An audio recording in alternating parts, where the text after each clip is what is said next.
جی ناظرین، آپ گفتگو سن رہے ہیں ڈاکٹر مرتضیٰ مغل صاحب کی۔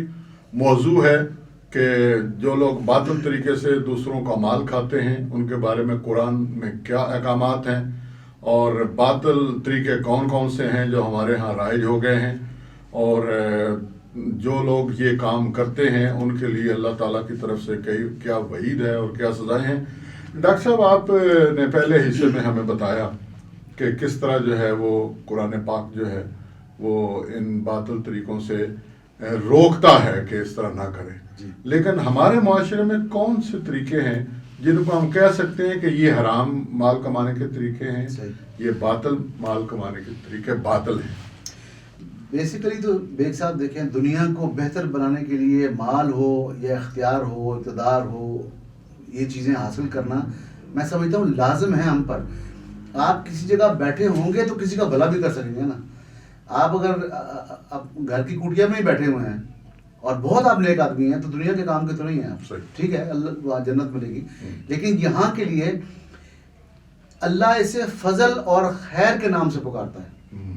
فَإِذَا قُضِيَتِ الصَّلَاةُ فَانتَشِرُوا فِي الْأَرْضِ وَابْتَغُوا مِنْ فَضْلِ اللَّهِ وَاذْكُرُوا اللَّهَ كَثِيرًا لَعَلَّكُمْ تُفْلِحُونَ۔ اللہ کہتا ہے جمعے کی نماز کے بعد جب جمعے کی اذان ہو تو دوڑو مسجد کی طرف، دوڑو نماز کی طرف، ٹھیک ہے جی۔ وہ سارا پروسیس کرنے کے بعد اللہ کہتا ہے جب فارغ ہو جاؤ نماز سے جمعے کی تو پھر گھر جا کر لیٹ جاؤ اللہ کا فضل تلاش کرو، وَابْتَغُوا مِنْ فَضْلِ اللَّهِ، اور اس کا جوڑا کہ وَاذْكُرُوا اللَّهَ كَثِيرًا لَعَلَّكُمْ تُفْلِحُونَ، یعنی کہ اس فضل تلاش کرتے وقت بھی اللہ کا جو ذکر ہے تمہارے قلوب و اذہان سے باہر نہ جائے۔ یعنی کہ اگر آپ تجارت بھی کر رہے ہیں، کاروبار بھی کر رہے ہیں، تو آپ جب اللہ کے بتائے ہوئے اصولوں کے مطابق حرص اور لالچ کو چھوڑ کر اخلاقی رویوں کو اپنا کر کرتے ہیں تو بیسیکلی وہ بھی آپ سبحان اللہ ہی کر رہے ہیں، وہ بھی عبادت ہے، وہ بھی عبادت ہے۔ اور اپنے یعنی کہ اگر آپ خدا اللہ آپ کی پرائرٹی نمبر 1 ہے، علمت نفس ما قدمت واخرت، آپ کی اخروی زندگی آپ کی پرائرٹی ہے، اور آپ کو یہ پتہ ہے کہ میں اس دنیا میں اللہ نے مجھے آزمائش کے اصول پہ بھیجا ہے، تو آزمائش کے اصول پہ بھیجا ہے تو نیچرلی آپ نے نیکی اور برائی میں، خیر اور شر میں سے تمیز کرنی ہے، چننا ہے، اپنے ارادے سے چننا ہے۔ جب آپ وہ چننے کی جستجو کریں گے، یعنی کہ جب آپ رزق حلال کمانے کی کوشش کریں گے تو کیا کریں گے آپ؟ بیسیکلی تو آپ کہہ رہے ہیں سبحان اللہ والحمدللہ ولا الہ الا اللہ واللہ اکبر، اللہ اکبر اللہ اکبر۔ کیا کہہ رہے ہیں آپ؟ کہ اللہ کی بڑائی بیان کر رہے ہیں اپنے عمل سے۔ کیوں؟ کہ اللہ God is your priority number 1۔ اور قرآن ہمیں ترغیبات دیتا ہے دنیا کی زندگی کو بہترین انداز میں جینے پر، اس کو کمانے پر بالکل قدغن نہیں لگاتا۔ ربنا آتنا فی الدنیا حسنہ وفی الآخرۃ حسنہ وقنا عذاب النار۔ آپ کو پتہ نہیں، اس سے پچھلی جو آیت ہے اس میں رب کہتا ہے ہمارا کہ اگر آپ کعبے کے اندر بھی اس کے غلاف کو پکڑ کر بھی اگر آپ یہ کہتے ہو کہ اے رب ہمارے زندگی دنیا کی اچھی کر دے، اور آگے آپ خاموش رہتے ہیں، آپ کی ذہن پر دنیا ہی سوار ہے، تو اللہ کہتا ہے وَمَا لَهُ فِي الْآخِرَةِ مِنْ خَلَاقٍ، یہ دنیا تو دے دوں گا جتنی چاہوں گا، آخرت میں اس کا کوئی حصہ نہیں۔ اور اللہ خود سکھاتا ہے، جو یوں کہتے ہیں، جو میں نے دعا پڑھی کہ دنیا بھی اچھی، آخرت بھی اچھی، آخرت کے بعد عذاب النار سے بھی آگ کے عذاب سے بھی بچانا، تو اللہ کہتا ہے یہ ہیں وہ لوگ جو اللہ کو پسند ہیں۔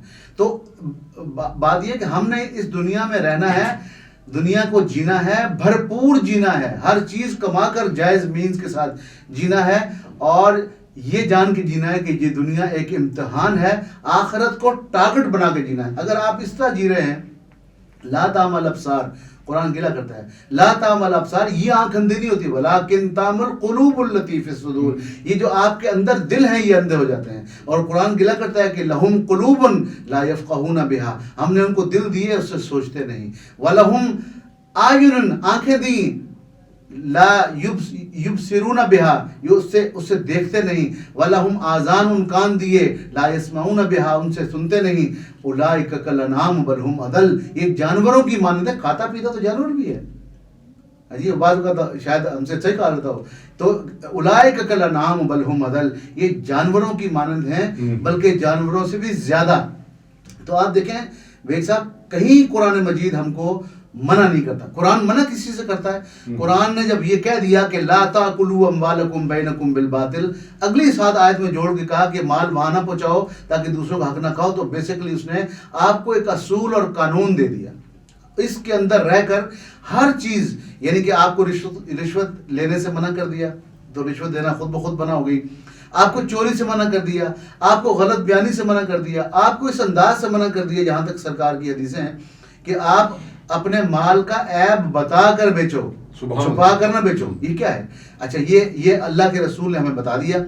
آپ نے غصب سے روکا، آپ نے ہر غرر اور ضرر، یعنی کہ ہر وہ ایکٹیویٹی جس میں تعاون علی الاسم ہو، برائی پر تعاون ہو، منع فرما دیا. آپ نے خیانت سے روک دیا، آپ نے نقصان دینے اور دھوکہ دہی کے ذریعے سے کاروبار کرنے، مال کمانے کو روک دیا. آپ نے دیکھیں ناجائز منافع خوری سے روک دیا. یہاں تک اب حضرت عمر فاروق کسی بازار میں گئے تو ایک شخص مفت میں ملی ہوئی کھجوریں، ایک ٹوکرا یا 2 ٹوکرے وہ بیچ رہا تھا، اور وہ مارکیٹ ریٹ سے بہت نیچے بیچ رہا تھا. تو شکایت کی کسی اور تاجر نے کہ یہ تو ہمارا بھی نظام خراب کر رہا ہے. تو آپ گئے، آپ نے پوچھا یہ کیا کر رہے ہو، تو یہ کیوں اتنی سستی بیچتے ہو؟ انہوں نے کہا اے عمر یہ ہمیں تحفے میں ملی ہے، تو مجھے تو یہ بھی بارے میں ہے. تو آپ نے کہا یہ ٹوکرا اٹھاؤ اور گھر جا کے یا خود کھاؤ یا مفت بانٹو یا اپنے گھر جاؤ، یہ منڈی خراب نہ کرو. تو یہ ہمارا تو دین سر یہاں تک سینسٹیو ہے. اور دیکھیں منافع خوری، ملاوٹ، من غشا فلیس منا، ذخیرہ اندوزی نہ کرو. ہم اس کو گناہ سمجھتے ہی نہیں ہے جی. یہاں سے مال پڑا وہاں ایکسپورٹ کر دیا، وہاں سے کاغذوں میں ادھر کر لیا، ایس آر او جاری کیا ہے جی. گاڑیاں منگائیں 12 15 50 بڑی والی کروڑوں روپے جس پہ ٹیکس ہے، 4 دن کے لیے ایس آر او جاری کیا. اب یہ آپ مجھے دھوکہ دے سکتے ہیں، ان 20 کروڑ بندوں کو دھوکہ دے سکتے ہیں، اللہ کو دھوکہ نہیں دے سکتے. هو یعلم خائنۃ الاعین وما تخفی الصدور، وہ تمہاری آنکھوں کی خیانتوں سے بھی واقف اور تمہارے دلوں میں اٹھنے والے خیالات سے بھی بینا. ہوا معکم اینما کنتم، یاد رکھو کہ تم جہاں ہو وہ تمہارے ساتھ ہوتا ہے. اور علامہ اقبال نے کیا خوب کہا کہ کیا جی، خرد نے کہہ بھی دیا لا الہ تو کیا حاصل، دل و نگاہ مسلمان نہیں تو کچھ بھی نہیں. تو ذخیرہ اندوزی کے بارے میں سرکار نے فرمایا جو کوئی روزمرہ کے استعمال کی چیزوں کو روک کر رکھے کہ وہ مہنگی ہو جائیں اور اس کے بعد اس کو خیال آئے اور وہ سارا اللہ کی راہ دے دے، گناہ ملے گا، سزا ملے گی ہے جی. تو یعنی کہ دیکھیں نا اللہ اس آیت کے ذیل میں سب کچھ، یہ جتنی چیزیں ہیں، اور یہاں تک کہا آیت جھوٹ مت بولو، جھوٹ بول کے چیزیں مت بیچو، سچ. اور حضور نے تو آیت المنافقون میں منافق کی نشانیوں میں ڈال دیا کیا کہ آیت المنافقون ثلاثہ، 3 ہیں نشانیاں. فرمایا حضور نے کیا، اذا حدث کذب، جب بولے تو جھوٹ بولے، وَإِذَا تُؤْمِنَ خَانَ، جب امانت دار بنایا جائے خیانت کرے، وَإِذَا آہد اخلف، جب وعدہ کرے خلاف کرے. یعنی کہ یہ بھی کاروبار کے ایک وہ ہے نا، امانت رکھنا، دیانتداری سے کام کرنا. تو آپ دیکھیں ہمارے ہاں کیا فراڈ ہے. زکوٰۃ کمیٹی کا ایک، میں سب کو نہیں کہہ رہا، جو ان میں سے یہ کام کرتے ہیں، زکوٰۃ کمیٹی کی چیئرمینی لی جا رہی ہے. کیوں لی جا رہی ہے؟ یہاں پیسہ آئے گا، وہ اس کو زکوٰۃ نہیں سمجھتے، ٹیکس ہے، ٹیکس کر کے اس میں سے بیچ میں سے کمیشن ہڑپ کرتے ہیں.